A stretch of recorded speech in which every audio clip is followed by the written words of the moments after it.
2 3 আমার সাথে collection versus করে আমার 20,000 টাকার আইডি জিতে নিন। আরে সাকিব ভাই এটা কি কই ভাই, বাম্পার অফার ভাই, কালেকশন ভার্সেস হারায় তুমি 20,000 টাকার আইডিটা জিতে নাও তাড়াতাড়ি। আরে ভাই তুই কার কথা কইতেছিস? ইউবি সাকিব ভাই কি পারবে আমার কালেকশন ভার্সেস হারাইতে?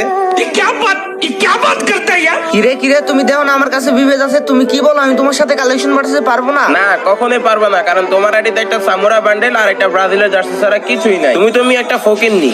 रुक तेरे को बताते तेरी माँ। আচ্ছা আয় কালেকশন ভার্সেস শুরু কর, তুই কি দেখাবি দেখা। আজ একটা বিরাট ফাটাফাটি হইব। আমি প্রতিদিন সকালে খাই রুটি, এই দেখো আমার ম্যাক্স MP40। আরে এই দেখ তোর চাপড়ি মার্কা MP40 ম্যাক্স। আমি প্রতিদিন কলেজে যায় করে ঝগড়া, এই দেখো আমার কাছে আছে বান্ডিল কোবরা। আমার সব গিল্ডের প্লেয়ার বলছে তুই নাকি নুবরা, তাহলে এই দেখ বান্ডিল কুবরা। আরে তুমি এটাও দেখাইছো? আমার কাছে তো কোনো ভালো ড্রেস আপই নাই ভাই, আমি আর কি দেখামু? যাও আমি কালেকশন ভার্সেসে হার মানছি। 1 2